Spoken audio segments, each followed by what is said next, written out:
What defines if an action, if a choice is mundane or is spiritual is most of all the motivation.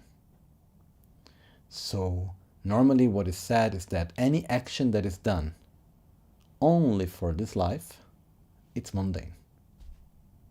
So what does that mean?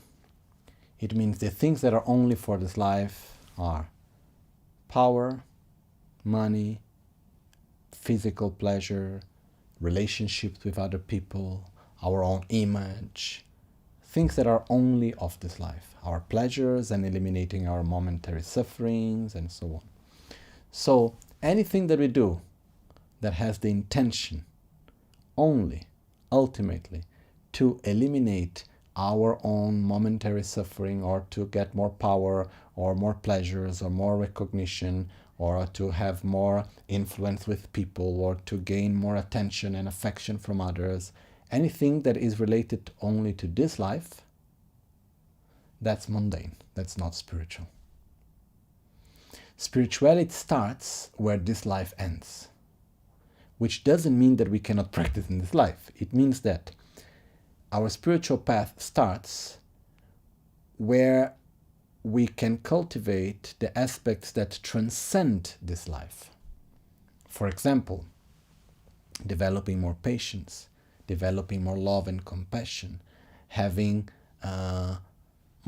being more careful in order to have less anger or jealousy or miserliness, developing more wisdom, more awareness, being more mindful, and developing these qualities that transcend the daily life and that transcend this life. Because the deeper qualities that we develop, these are qualities that actually transcend this life once we die. So this means to be in the spiritual path.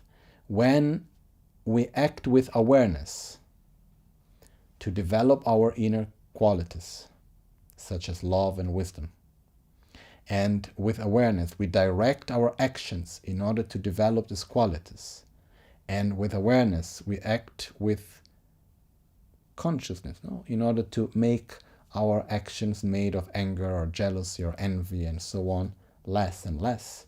This means we are on the spiritual path. We can recite thousands of mantras, we can dress ourselves in whatever way we like, we can have many sacred images around us, we can be part of any religious group, but if we do not have the motivation that transcends this life, which doesn't mean necessarily I want to be reborn in this or that way, but if we do not have the motivation that transcends what is only of this life, which means money, power, recognition, image, and so on, then we are not on a spiritual path. Normally these are called the 8 mundane dharmas. Once we transcend the 8 mundane dharmas, then we are on the spiritual path.